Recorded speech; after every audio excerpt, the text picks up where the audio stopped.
still there. It's been 23 years, but the culture, everything is as if only I'm missing from that scene. Otherwise, everything is exactly the same. So yeah, very personal, and good to see that the fight goes on. It's a struggle. It's solidarity against oppression. If you think of S, then it's a struggle and solidarity against oppression, but also when I met with Asma Jahangir, which is one of the very known rights activists, in 2016 when I was doing my PhD, I met with her, and she told me stories of her own personal struggles, which are very similar to the women and the girls who are struggling in the documentary. So she once told me this, she told me the story that she was going to fight a case for a blind girl who was raped, and a very young girl, and she was going to fight for her case, and she was Christian, that girl was Christian, and so in the morning of that case, she received threats to say, that your children will be killed, your home will be attacked. And the newspaper, the Urdu newspaper Jang, which actually published things against Asma Jahangir.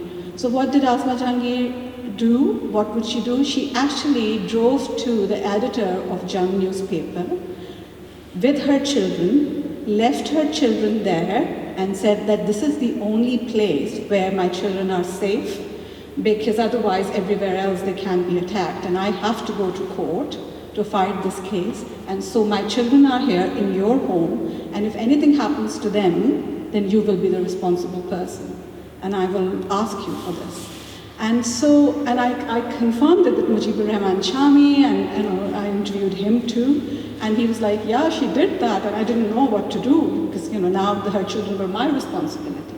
So that's the level of struggle that women have to go through in Pakistan. So I would say yes, some lines are so good in this documentary, Anam, that you captured.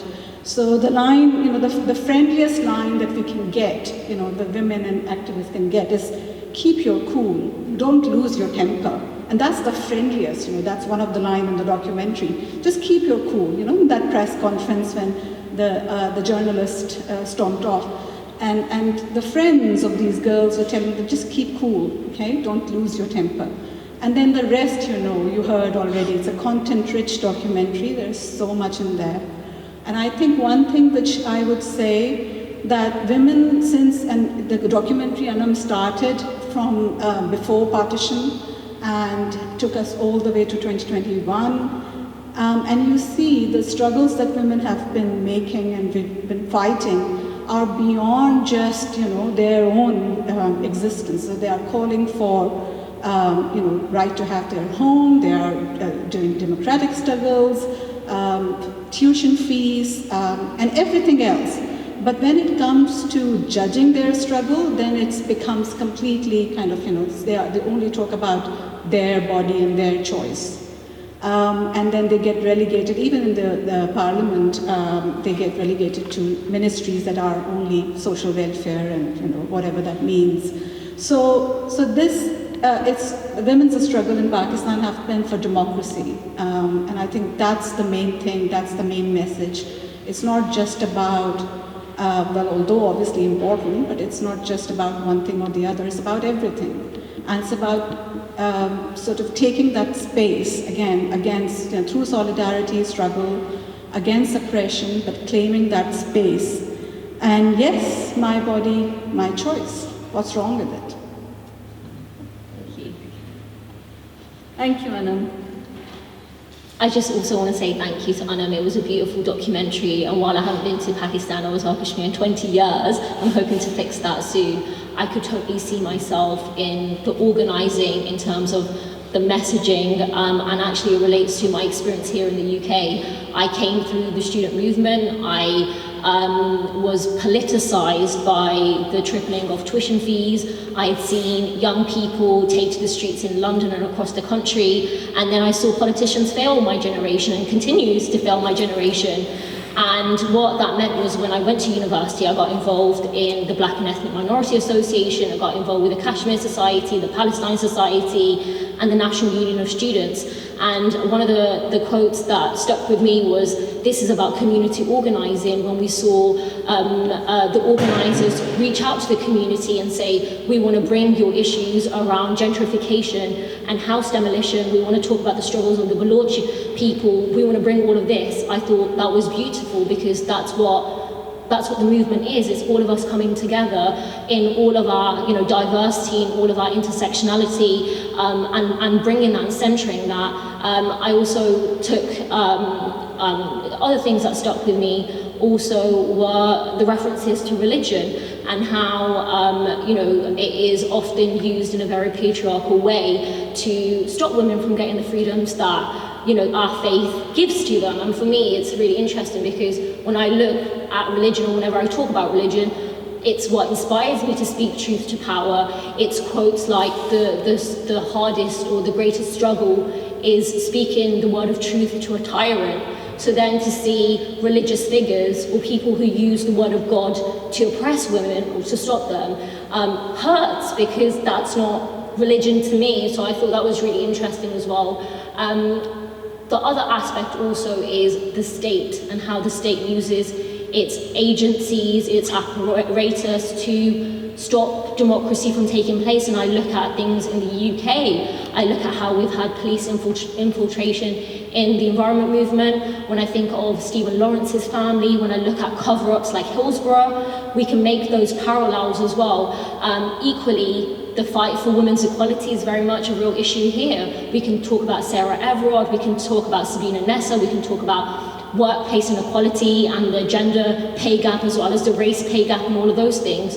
And the beautiful thing about this documentary is you can look at this struggle in an international way. We're all fighting across the world for the same things, whether it's women in Pakistan, to women, indigenous women in the Amazon and fighting for their homelands, and across Europe as well. So thank you. It was beautiful to watch.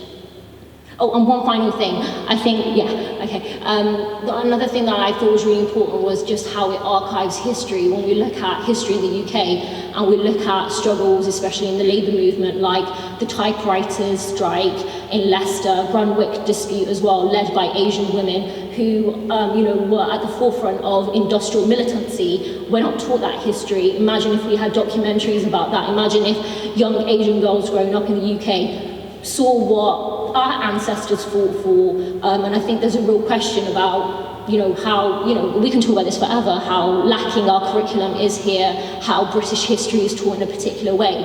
But that's why the work of people like Anam is so important, because this is what we need to be telling people. These are our stories, these are our narratives, and it's about time we're able to do this. So thank you again.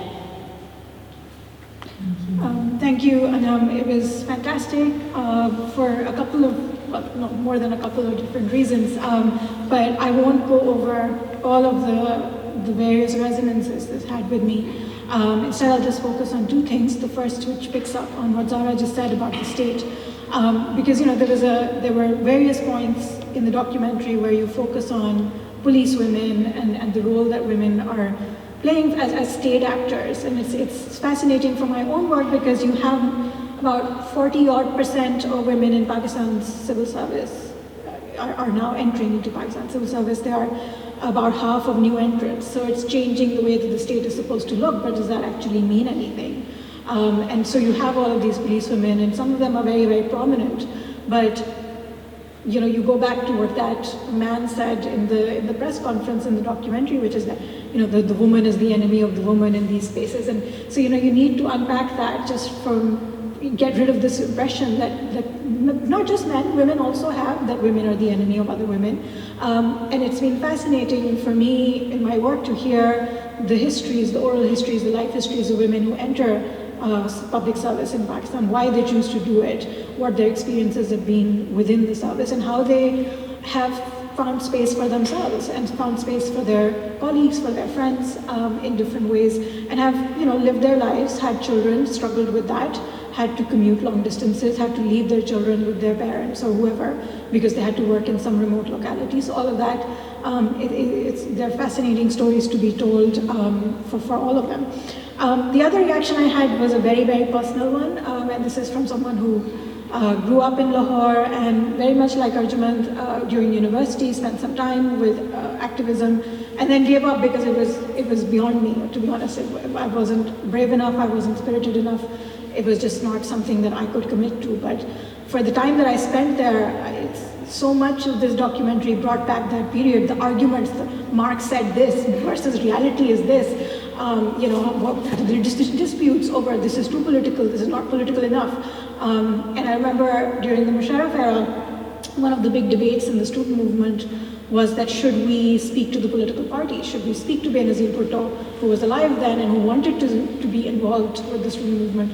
And it led to this huge fissure, which was never really overcome. And so one of the great things about Aurat March, and this is again a very personal feeling, is it is such an inclusive space. It has room for everybody, and it is these organizers who have made that room, right? So they've worked and worked and worked and organized with, as someone in the documentary said, with love and empathy, so that everybody is welcome, whether they are someone who is fighting for housing rights, whether it's for disappeared people, whether it is for factory workers, home workers, whatever the case might be. And if you've ever been to an Aurat March, it is the most inclusive, welcoming space and that I've ever experienced. And I've been to marches in the UK and it never has that feeling. But being on a street in Lahore, any of the Lahore streets, or for that matter Karachi's or anywhere else, there is something special about that little community of people, even though you know that at any second someone could chuck a stone at you or attack you or whatever it might be. But I think there's something so unique about this, and I'm so glad that you made this documentary for that reason. Thank you.